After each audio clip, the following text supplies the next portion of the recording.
피디님은 봄이 오면 뭐가 생각나세요? 봄하면 역시 벚꽃 아닌가요? 벚꽃. 저는 봄이 오면 알레르기가 생각나요. 겨울에서 봄으로 넘어오면서 이게 감기인지 알레르기인지 모르고 지나가시는 분들이 진짜 많거든요. 검사 종류가 몇 가지가 있는데 마스트 검사라고 있어요. 오늘은 이거를 중점적으로 좀 말씀을 드릴게요.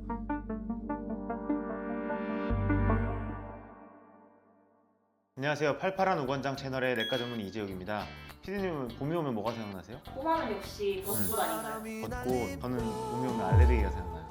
겨울에서 봄으로 넘어오면서 맑은 콧물 흘리시는 분들 많은데 이게 감기인지 알레르기인지 모르고 지나가시는 분들 진짜 많거든요. 최근에도 한 분이 오셨어요. 항상 자기는 겨울에 감기를 걸려서 지내신다고 하셔서 오셨는데 증상이랑 보니까 감기가 아닌 것 같아요. 검사를 해봤더니 봄철에 오는 계절성 알레르기라고 있어요. 나무 알레르기들이 주로 있는데 그게 나오셨더라고요. 그때부터 이제 마스크 쓰고 나서 이제 콧물이 완전히 사라졌던 경험이 있는데 알레르기 비염이랑 감기랑 조금 헷갈릴 수 있어요. 이런 계절에는 감기랑 알레르기 비염이랑 구분하는 법을 간단히 말씀드리면 첫 번째 이제 콧물. 알레르기 나오는 콧물은 주로 맑고 투명해요. 반면에 이제 감기 걸린 콧물은 약간 누렇고 좀 끈적끈적거리는 콧물. 두 번째 이제 재채기. 알레르기는 이제 비강 쪽이 되게 과민성이 높아진 상태라서 되게 여러 번 나와요. 그냥 계속 콜록콜록콜록 이렇게 많이 하고 감기 재채기는 상대적으로 드물어요.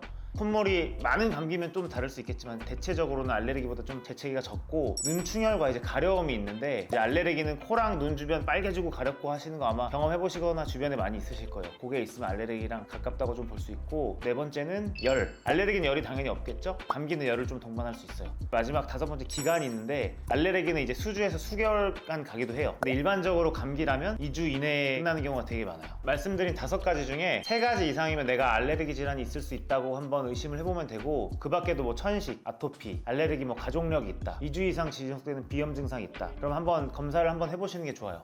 검사 종류가 이제 몇 가지가 있는데 흔히 익숙한 검사로는 이제 피부 반응 검사 팔이랑 등 이런 데다가 피부 항원을 딱 놓고 찔러가면서 팽진이랑 발적을 보는 검사가 있고 두 번째로는 이제 마스트 검사라고 있어요. 피 검사로 손쉽게 하는 건데 주로 1차 병원이나 동네 병원에서 접하기 쉬운 검사는 요 검사라 가지고 오늘은 이거를 중점적으로 좀 말씀을 드릴게요. 가격은 한 10만원 전후고 요거의 장점은 일단 피부 질환이 있는 사람이나 약 먹는 사람들, 히스타민제 먹는 사람들은 피부 반응 검사를 하기가 조금 어려워요. 왜냐면은 팽진이나 발적이 원하는 대로 나오지 않기 때문에 미음성이 나올 수 있어서 근데 이 마스트 검사는 그냥 가서 체열만 하면 한 번에 여러 가지를 검사 결과를 얻을 수 있어서 되게 장점이 많은 검사고 단점이 있으면 검사 결과를 받는데 한 3일에서 5일 정도 걸리고 아주 정확한 검사는 아니에요. 마스트 검사에서 음성이 나왔다? 그럼 되게 유의미해요. 거기에 난 알레르기가 없는 거고 근데 양성이 나왔다? 그렇다고 해서 여기에 알레르기가 무조건 있는 건 또 아니에요. 마스트 검사 해석하는 거를 간단히 말씀드릴게요. 100여 가지 항목이 나오는데 찐득이 계열이 나오고 나무랑 풀, 고양이, 강아지, 말, 양, 버섯, 효모 뭐 별게 다 나와요. 각각 항목에 대해서 이제 클래스를 나눠서 0에서 6까지 나누고 주로 3 이상이 되면은 우리가 포지티브 반응이라고 해요. 저는 이제 찐득이 알레르기가 있는데 찐득이 알레르기가 다 4, 5, 6이 나와요. 플러스는 제가 아까 있다고 해서 알레르기가 있는 게 아니라고 했잖아요. 그 다음에 필요한 건 우리 증상. 플러스 3이 넘으면서 증상이 꼭 있어야지 알레르기 반응이 있는 거예요. 예를 들면 저는 버섯을 되게 좋아하는데 버섯 알레르기가 저는 2가 나와요. 근데 아무리 먹어도 버섯은 뭐 저한테 알레르기 일으키지 않으니까 저는 이제 버섯 알레르기는 없는 사람. 마스트 결과는 플러스지만 그렇게 해석하시면 좋고 요게 왜냐면 되게 중요한 게 실제로 이렇게 해서 음식을 안 먹여서 영양실조 걸리는 데 있어요. 그러니까 이거를 너무 맹신하면 안 되고 정확도가 떨어질 수 있다는 건 항상 유념해 두셔야 되고 증상이랑 플러스 검사랑 두 개를 항상 매칭해야 된다는 거 그거 꼭 유념하셔야 됩니다. 이 마스트 검사 결과 중에 브로멜라인이랑 CCD라는 항목이 있어요. 이 두 개는 되게 자주 나오는 건데 요거는 모든 식물 항원에 다 있는 거예요. 꽃의 줄기 같은 거죠. 이건 하나가 플러스가 나오면 과일이나 이런 것도 알레르기가 있다고 나올 건데 그거는 큰 의미가 없어요. 알레르기가 있는 음식이라고 생각하는 거에 대해서 그냥 피부 반응 검사를 해보는 게 낫고 그거는 사실 신뢰하기 어려운 결과값이에요. 이제 알레르기를 이렇게 진단받아서 치료를 해야 되잖아요. 알레르기 치료 1번이 뭘까요? 안 먹기?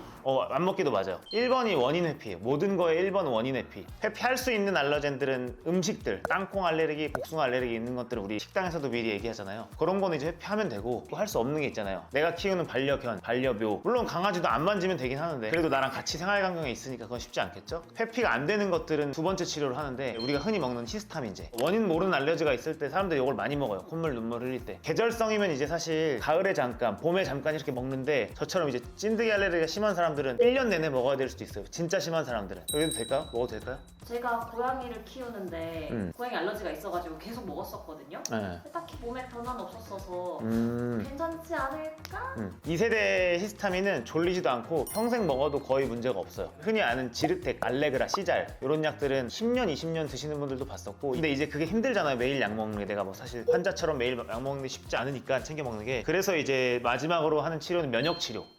1번은 항원특이 면역 치료라고 있는데 요거는 이제 해당되는 것들이 몇 개 있어요. 진먼지 진드기, 꽃가루, 강아지 고양이 털. 그런 사람들은 이제 주사나 이 혀 밑에다가 항원을 조금 뭉쳐놓은 거를 털하로 계속 노출을 시켜요. 그럼 이제 몸이 점점 이제 내성 반응이 생겨가지고 나중에는 이제 내 몸에 노출이 돼도 내성 반응이 생겨서 더 이상 반응을 안 하는 게 항원특이 면역 치료고, 그리고 두 번째는 이제 생물학적 제재가 있는데 요게 요새 제일 핫해요. 발현되는 방식을 막는 건데, 최근에 온 환자분도 이분은 만성 두드러기 환자였는데 10년간 2, 3일에 한 번씩 무조건 항히스타민제를 먹었었는데 졸레어 주사를 맞고 나서 한 번도 안 먹기 시작했대요. 지금 이제 2회차까지 맞으셨는데 진짜 만족도가 좋은 되게 획기적인 치료법이에요. 치료율이 한 70에서 80%? 근데 이제 단점은 가격이 비싸고, 졸레어 같은 경우는 한 20만 원 정도 선?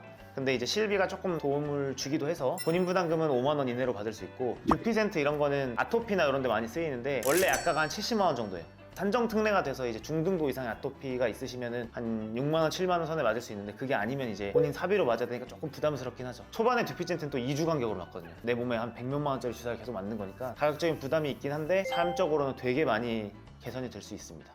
목표는 한 3에서 5년 정도를 목표로 두고 하거든요. 그리고 나서 이제 치료를 살짝 중단을 해보는데, 끊으면 한 반년? 150일 정도 넘으면 이제 다시 재발했다는 사람도 있고, 수치가 어느 정도 다시 원래대로 돌아오게 되면 다시 언제든지 발현될 수는 있어요. 그래서 제가 드리고 싶은 말씀은, 이제 알러지를 찾는 방법도 너무나 많이 발전했고 조절하는 방법도 너무나 간편해졌기 때문에 굳이 알레르기를 달고서 살 필요가 없는 것 같아요. 아까 PD님이 봄에는 이제 벚꽃이라 그랬는데, 벚꽃 여행 가면 항상 이제 휴지를 보고 다녔거든요. 이렇게 콧물이 나가지고. 그랬는데 이제 올해는 이제 벚꽃을 볼 수 있는 봄이 되기를, 올 봄에는 모두가 알러지 없이 지나가는 봄이 될 수 있기를 바라면서 안녕.